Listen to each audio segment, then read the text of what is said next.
யோவான் சுவிசேஷம் 8வது அதிகாரம் அதனுடைய 16வது வசனத்தை வாசிக்க கேட்கலாம். யோவான் 8:16. நான் நியாயம் தீர்த்தால் என் தீர்ப்பு சத்தியத்தின்படி இருக்கும். ஏனெனில் நான் தனித்திருக்கவில்லை, நானும் என்னை அனுப்பின பிதாவுமாக இருக்கிறோம். நானும் என்னை அனுப்பின பிதாவுமாக இருக்கிறோம். கடந்த நாளிலே அதிகமாய் ஆண்டவர் தியானிக்க வைத்த வார்த்தை இது. நானும் என்னை அனுப்பின பிதாவுமாக இருக்கிறோம்.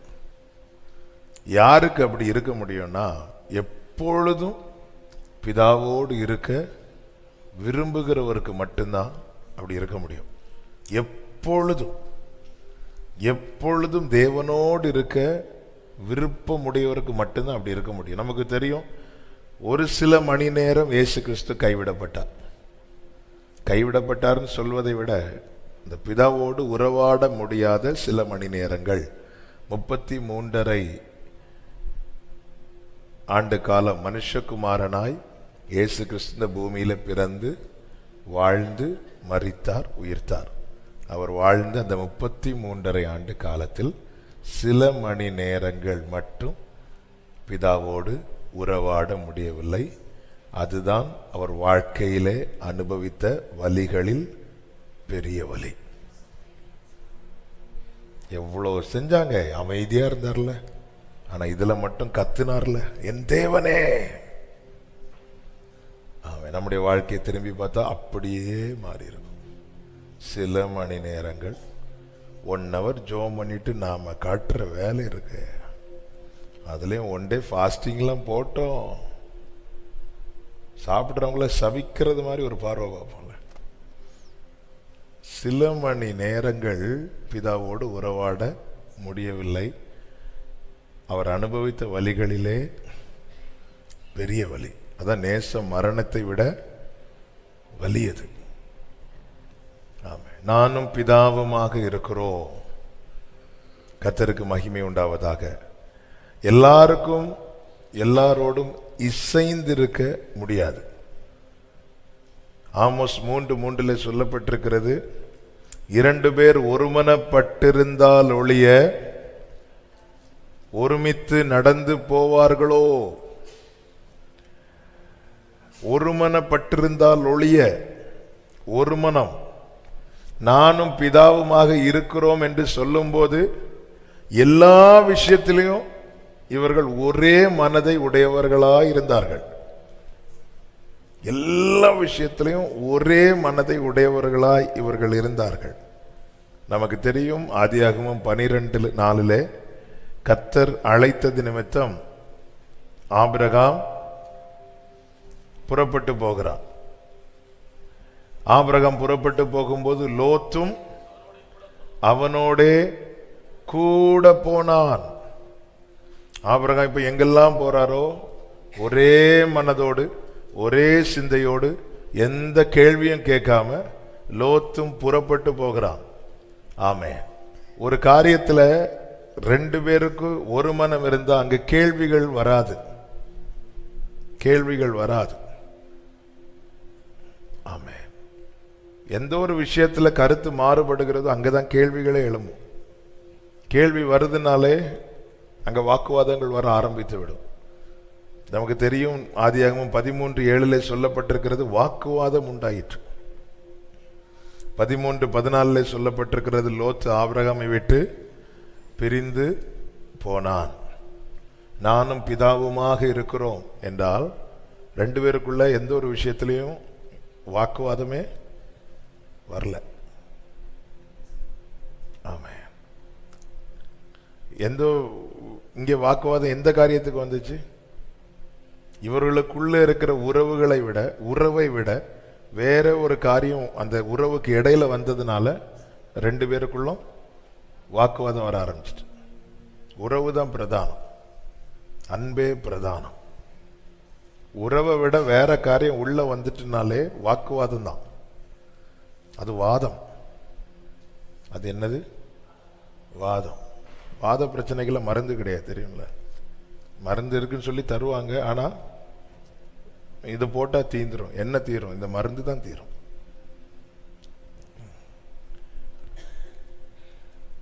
ஆமென். உறவு தான் இங்கே, இவங்களுக்குள்ள உறவு தான் பெருசு. கர்த்தருக்கு மகிமை உண்டாவதாக. அவ்வளவுதான். வாக்குவாதம் வந்துச்சு, 2 பேரும் பிரிஞ்சுட்டாங்க. அதுக்கப்புறம் ஒருமித்து நடக்க முடியல. இயேசுவ மாதிரி யாருக்குமே சொல்ல முடியல, நானும் பிதாவுமாக இருக்கிறோம், நான் பிதாவாக இருக்கிறேன் என்றல்ல. ஏன்னா சில கூட்டம் இருக்கு, இந்த பைபிளை ஒழுங்கா படிக்காம நான் யாரா இருக்கிறேன்? பிதாவா. பாத்தியா? அப்படி இல்லை, நானும் பிதாவுமாக இருக்கிறோம். இந்த வீட்டில் யாரெல்லாம் இருக்கிறீங்க? நானும் எங்க அம்மாவும் இருக்கிறோம், நானும் எங்க அப்பாவும் இருக்கிறோம். அதே மாதிரி நானும் எங்கே இருந்தாலும் நானும் பிதாவுமாக இருக்கிறோம். கர்த்தருக்கு மகிமை உண்டாவதாக.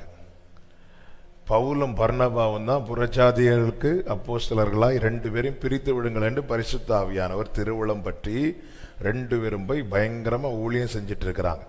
இப்போ மார்க்கு வரார், யோவான் என்ற பெயர் கொண்ட மார்க்கையும் அழைச்சிட்டு போனோம் அப்படி சொல்லிட்டு பர்னபா பவுல்கிட்ட சொல்லும்போது, பவுலுக்கு ஒரு விஷயத்துல மார்க் மேல கொஞ்சம் கோபம். அப்போ 2 பேருக்கு என்ன உண்டாயிற்று? அப்போஸ்தலர் 15வது அதிகாரம் 39வது வசனம். இதை பற்றி அவர்களுக்குள்ளே கடும் கோபம் மூண்டபடியினால் அவர்கள் ஒருவரை ஒருவர் விட்டு பிரிந்தார்கள். ஒருவரை ஒருவர் விட்டு பிரிந்தார்கள். ஒருத்தன் விஷயத்தில் அவங்களுக்குள்ள வேற பிரச்சனை இல்லை, பவுல் பர்னபாவுக்கு வேற பிரச்சனை இல்லை. ஆனா மார்க்கு விஷயத்துல பவுலுக்கும் பர்னபாவுக்கும் கருத்து முரண்பாடு வந்துச்சு. பர்னபா சொல்றார் இவன் வேணும்னு, பவுல் சொல்றார் இவன் நம்ம கூட வேண்டான். உடனே இருவருமே ஒருவர் விட்டு பிரிந்த. நான் இதை படித்த போது பிதா சொல்றார் ஜான்சன் வேணும், இயேசு மட்டும் வேண்டான்னு சொன்னார். ஹல்லேலூயா, ஆமென். அப்போஸ்தலர்கள் எல்லாம் நம்மை தெரிந்தெடுத்தது. அப்போஸ்தலர்கள் ஒரு ஆள் வேணும்னு சொன்னா இன்னொரு ஆள் வேண்டான்னு சொல்லுவாங்க. பாஸ்டர்ஸ் ஒரு ஆள் வேணும்னு சொன்னா இன்னொரு ஆள் வேண்டாம் சொல்லுவாங்க. ஆனா என் ஆண்டவராகிய இயேசு கிறிஸ்து, ஹல்லேலூயா, பிதா வேணும்ட்டார், அவரும் எனக்கும் வேணும்ட்டார். அதனாலதான் பிதா கொடுத்ததை வாங்கணுங்கிறதுல தான் வந்தார். பிசாசு கொடுத்தது வேண்டான்ட்டார். பிசாசு என்னெல்லாம் கொண்டு வந்து கொடுத்தார். ஆமென். கர்த்தருக்கு மகிமை உண்டாவதாக. அப்போ இங்கே இது சொன்னதுனால, அந்த வார்த்தை என்னை பலப்படுத்தினதுனால சொல்றேன். இப்போ எவ்வளவுதான் க்ளோஸா இருந்தாலும் ஒரு விஷயத்துல வேற வேற எண்ணங்கள் வரும்போது ஒருவரை ஒருவர் விட்டு பிரிந்தார்கள். இப்போ நானும் பிதாவுமா இருக்கிறோம் என்ற வார்த்தை என்பது சும்மா ஒரு மணி நேரம் தியானிக்கிறதுக்கான வார்த்தை அல்ல. அது எவ்வளவு ஆழமான வார்த்தை. கடைசி வரை தேவனோடு இருக்கு. தேவன் யோசேப்போடே இருந்தார், யாக்கோபோடே இருந்தார். ஆமென். இதெல்லாம் அவருடைய கிருபை. ஆனால் யோசேப்பு கர்த்தரோடு இருந்தான், யாக்கோபு கர்த்தரோடு இருந்தான். இது சாட்சி. இயேசு கிறிஸ்து சொல்றார் நானும் பிதாவுமாக இருக்கிறோம்.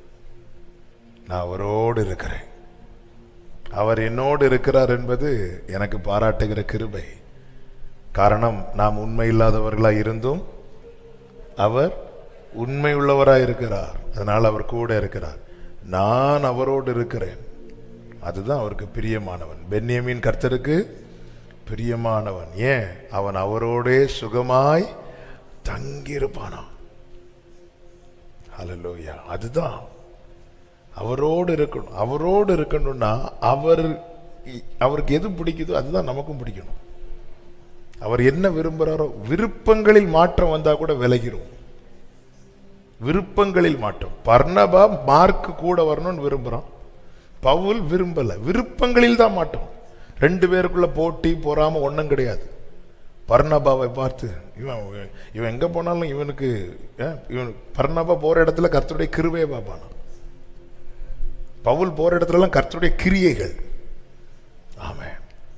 பர்னபா போற இடத்துல எல்லாம், ஒரு பட்டணத்துக்கு பர்னபா அனுப்பின, அவங்க போனது முதல்ல அவன் பார்க்கறதே கர்த்தருடைய கிருபைய. பவுல் போற இடத்துல எல்லாம் வல்லமையான கிரியைகள். இவனுக்கு இவன் போற இடத்துல கிருபை கிடைக்குது அப்படி பார்த்து பவுல் பொறாமப்படவும் இல்லை. பவுல் போற இடத்துல எல்லாம் வல்லமையான கிரியை நடக்குதுன்னு சொல்லிட்டு பர்னபா பவுலை பார்த்து இந்த விஷயத்துல இவங்களுக்குள்ள எந்த இதுவும் கிடையாது. ஏன்னா பவுல் தெளிவா சொல்லிட்டாரு, ஆமே, பவுல் நட்டாலும் அப்போலோ நீர் பாய்ச்சினாலும் விளை செய்கிறது எனக்கு நடும்படியான கிருபையை கொடுத்திருக்கு, நான் நடுறேன். அவனுக்கு நீர் பாய்ச்சுற கிருபையை கொடுத்திருக்கிறார், அவன் நீர் பாய்ச்சுகிறான். நான் நட்டாலும் அவன் நீர் பாய்ச்சினாலும் கர்த்தர் விளைய செய்யலைன்னா நான் நட்டு பிரயோஜனம் இல்லை. அதை நடுகிறவனாலும் இந்த விஷயத்துல அவங்களுக்குள்ள. ஆனா அந்த விருப்பமான சில காரியங்கள் பவுலுக்கு மார்க் வேண்டாம், மார்க் வேண்டாம், மார்க் அடியோட வெறுத்தார், அப்படி அல்ல நான் சொல்லுகிறது. இந்த ஊழிய பாதையில வேண்டாம், வேற சில விஷயங்கள். ஆனா பின்னாட்களிலே மார்க்குவை அழைத்து கொண்டு வா என்று எழுதுகிறார். எப்படி சொல்றேன்னு, அவன் பிரயோஜனம் உள்ளவன். அப்போ மார்க்குக்குள்ளே உண்டான மாற்றத்தை பவுல் கண்டதும் பவுல் தன்னுடைய விருப்பத்தை தன்னுடைய எண்ணங்களை மாற்றிக்கொண்டா. நம்ம அவங்க தப்பா அப்படி அன்னைக்கு சொல்லியிருக்க கூடாது, அதனால கூட்டிட்டு வா. இப்போ மாற்றங்கள் கர்த்தர் கொடுக்கிறார், கர்த்தருக்கு மகிமை உண்டாவதாக. ஒரு 2 பேருடைய விருப்பத்துல மாற்றம் வந்ததுமே அங்க 2 பேருக்குமே கடுங்கோபம் உண்டாயிட்டோம், அவர்களுக்குள்ளே கடுங்கோபம் உண்டாயிற்று. ஆமே, அவன் ஒரு மனமாய் தேவனோடு இருக்கணும்னா நம்முடைய விருப்பங்கள், ஆமே, அவருடைய விருப்பத்துக்கு ஏற்றார் போல இருக்க வேண்டும். ஏன் நம் விருப்பத்துக்கு ஏற்றார் போல அவர் விரும்ப மாட்டார், அவருடைய விருப்பத்துக்கு ஏற்றார் போல நம்முடைய விருப்பம் இருக்க வேண்டுமானால் அவருடைய விருப்பத்துல ஒரு சின்ன மாசு கூட கிடையாது. ஆனா நம்முடைய விருப்பங்களிலே ஆமா அநேக கற்கள் உண்டு, முட்கள் உண்டு, கரைகள் உண்டு, இது நமக்கு தெரியாது. அதனால அவருடைய விருப்பத்துக்கு ஏற்றார் போலதான் நாம் நம்முடைய விருப்பத்தை மாற்றிக்கொள்ளணும். இயேசு அதுல தான் ரொம்ப கவனமா இருந்தார். மனுஷகுமாரனை நமக்கு வைத்து சென்று அடிச்சுவடு, நாம் யாரோடு இருக்கிறோம், நம்முடைய கடைசி வரை சீஷர்கள் இயேசுவோடு இருக்கும்படி சீஷர்களை தெரிந்தெடுக்கிறார். அந்த சீஷர்களும் போயிடுவாங்கன்னு அவருக்கு தெரியுது. நீங்க எல்லாம் என்னை விட்டுட்டு போயிடுவீங்க, ஆனாலும் நான் தனித்திறேன், பிதா என்னோட கூட. அவருக்கு தெரியும் கடைசி வரை கூட இருக்கிறது கர்த்தர் மட்டும்தான். ஆமா, எல்லாரும் இருப்பாங்க போயிடுவாங்க, கடைசி வரை கூட இருக்கிறது கர்த்தர் மட்டும். அப்ப அவரோடு இருக்கணும், அவ்வளவுதான். இதுதான் வாழ்க்கை. நம்ம நம்முடைய வாழ்க்கையின் லட்சியம் என்ன? நானும் பிதாவுமாக இருக்கிறோம். ஹல்லேலூயா. உம்மோடு இருப்பதுதான் உள்ளத்தின் வாஞ்சையா, உம் சித்தம் செய்வதுதான் இதயத்தின் ஏக்கமை. கைகளை உயர்த்தி சொல்லுவோம், ஏசையா உம்மைத்தானே என் முன்னே, ஏசையா உம்மைத்தானே என் முன்னே நிறுத்தியுள்ள. அவரோடு இருக்கணும், அவருடைய உபதேசத்தை கேட்டு. யார் இதை கேட்பார் அப்படின்னு சொல்லிட்டு அநேக சீஷர்கள் இயேசுவை விட்டு விலகி போனார்கள் என்று யோவான் 6வது அதிகாரம் 60வது வசனம் 66வது வசனங்களிலே பார்க்கிறோம். யார் இதை கேட்பான்? அப்போ ஒருத்தங்க சொல்றத கேட்க மனசு இல்லைன்னா கூட இருக்க முடியாது. ஆமா, இப்ப 2 பேர் இருக்கிறாங்க, ஒருத்தங்க சொல்றத யார் இதை கேட்பார், யார் இதை கேட்பார்? இப்ப கேட்க மனசு இல்லைனாலே கூட இருக்க முடியாது. ஆமா, சொல்லும் அடியேன் கேட்கிறேன் என்கிற மனதை உடையவனுக்கு மட்டும்தான் கூட இருக்க முடியும். ஹல்லேலூயா. விருப்பத்துல மாற்றம் வந்தாலே கூட இருக்க முடியாது. அவர் சொல்றத கேட்க மனசு இல்லைனாலே கூட இருக்க முடியாது. அவர் பேசுவார், பேசிட்டே இருப்பார், இவர் பேசிட்டே இருக்கிறார். இவங்கெல்லாம் யார் இதை இதெல்லாம் கேட்க முடியாது. நாங்க வேணா அப்ப சாப்பிடுறோம், முடியாது. அது முதல் 66வது வசனத்தை வாசிங்க. 6:66. அது முதல் அவருடைய சீஷர்கள் அநேகர் அவருடனே கூட நடவாமல் பின்வாங்கி போனார்கள். சீஷர்களை பார்த்து, இப்ப கூட இருந்த சீஷர்களை பார்த்து ஆண்டவர் கேட்கிறார், நீங்களும் போக மனதா இருக்கிறீர்களா? உடனே அவங்க சொன்னாங்க, யார்கிட்ட போவோம் ஆண்டவரே? ஆமா, கர்த்தருக்கு மகிமை. அதனாலதான் பேதுருவை கடிந்து கொள்ள காரணம் என்ன? அவர் சிலுவை மரணத்தை குறித்து பேசுகிறதை அவனால கேட்க முடியல. அந்த எப்போ ஆண்டவர் இது சம்பவம் இப்படி நடக்கக்கூடாது சொல்ல அப்போவே எனக்கு பின்னாக சாதனைன்ட்டார். அந்த இடத்துல கடிந்து அவனை திருத்துறார், கடிந்து கொண்டு திருத்துறார். ஏன்னா நான் சொல்றது உன்னால கேட்க முடியலன்னா உனக்கு என் கூட இருக்க முடியாது. ஆமா, அப்பா சமூகத்தில் வந்து அப்பம் சாப்பிடுறது பெரிய விஷயம் கிடையாது. அவர் சமூகத்தில் வந்து அவர் சொல்றதை கேட்கறது தான் பெரிய விஷயம். தேவன் விளம்புவதை கேட்பேன். தேவன் ஒரு விசை விளம்பினார், 2 தடவை கேட்டிருக்கிறேன். புரியும்படி சொல்லணும்னா ஒரு செய்தியை தாவீது 2 வாட்டி கேட்பார். ஏமே சிலர்லாம் திரும்ப திரும்ப கேட்டுட்டே இருப்பாங்க. இன்னைக்கு ஒருத்தர் சொன்னார், நேற்று செய்தியை நான் வந்து 3வது வாட்டி கேட்க போறேன் அப்படின்னாரு. தேவன் ஒரு விசை விளம்பினார், 2 வாட்டி கேட்டிருக்கிறேன். அதான் அதனாலதான் தாவீதோடு கூட கர்த்தர் இருந்தார். தாவீதோடு கூட கர்த்தர் இருக்கிறதை சவுல் கண்டு நம்மளை பகைக்கிறவங்க, நம்மளை நிந்திக்கிறவங்க நம்ம கூட கர்த்தர் இருக்கிறத பார்க்கணும், பார்க்கணும், பார்க்கணும். அவங்க பார்க்கணும். என் கூட கர்த்தர் இருக்கிறத நான் பார்க்கலைனாலும் என்னை பகைக்கிறவங்க பார்க்கணும். நம்ம ருசி தெரிவோம், அவங்க பார்த்தறியட்டும். அல்லேலூயா, பார்க்கட்டும். கூட கர்த்தர் இருக்கிறதை பார்க்கட்டும். வந்து சொல்லுவாங்க, அவன் கூட கர்த்தர் இருக்கிறார்ப்பா. ஆமாம், என் கூட கர்த்தர் இருக்கிறார் என்று சொல்வது, ஆமாம், அது நான் என்னை குறித்து சொல்லுகிற சாட்சி. உன் கூட கர்த்தர் இருக்கிறான்னு சொல்வது மற்றவர்கள் என்னை குறித்து சொல்லுகிற சாட்சி. பார்க்கட்டும், பார்க்கட்டும். அவரோடு இருக்கு, பேசுங்க ஆண்டவரே. ஏசாயா சொல்றார், என்னை காலைதோறும் என்னை எழுப்புறார், நான் எதிர்க்கவும் இல்லை, நான் பின்வாங்கவும் இல்லை. அதான் கேட்க மனதுள்ளவனுக்கு டெய்லி இந்த அனுபவம் உண்டாகும். ஆமென். கேட்க மனதில்லாதவர்கள் விலகி போயிடுவாங்க. நாம் ஆண்டவருக்கு என்ன செய்கிறோம் என்பது ரொம்ப முக்கியம். எனக்கு பிடிச்சதை நான் அவருக்காய் செய்கிறதல்ல, அவருக்கு பிடித்ததை அவருக்காய் செய்கிறது. ஓகே, யாக்கோபு எதுல ஸ்பெஷலிஸ்ட்? யாக்கோபு கூடாரவாசி, நல்ல சமையல்ல தேர்னவன். யாக்கோபுடைய ஃபேவரட் டிஷ் எது ரொம்ப சூப்பரா பண்ணுவார்? கூழ். ஆனா தகப்பனுக்கு என்ன செஞ்சு கொடுத்தார்?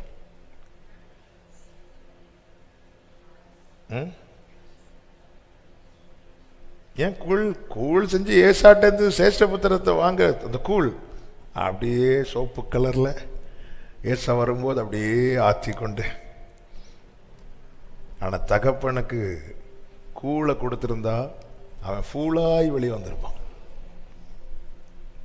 எனக்கு பிடிச்சதை நான் செய்வேன், நீங்க ஏத்துக்கோங்க.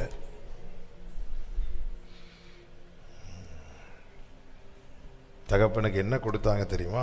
ஆதியாகமம் 27:14 அவன் போய் அவைகளை பிடித்து தன் தாயினிடத்தில் கொண்டு வந்தான். அவனுடைய தாய் அவன் தகப்பனுக்கு பிரியமானபடி ருசியுள்ள பதார்த்தங்களை சமைத்தான். ஆமென். மகனே, நீ கூழ்ல ஸ்பெஷலிஸ்ட்லப்பா, போ கூழ் எடுத்துட்டு போ. இல்ல, அப்பா கிட்ட என்னதான் கொடுக்கணும்னா எனக்கு பிடிச்சது இல்ல, அவருக்கு பிடிச்சது. அது எனக்கு பிடிக்குதோ பிடிக்கலையோ, அது எனக்கு தெரியுமோ தெரியலையோ, நான் அவருக்கு பிடிச்சதுதான் கொடுக்கணும். ஹல்லேலூயா. ஆமென். அவருக்கு ருசியுள்ள பதார்த்தங்களை தகப்பனுக்கு பிரியமானபடி. அதனாலதான் தாவீது ஜெபம் பண்றார், உமக்கு பிரியமானதை செய்ய எனக்கு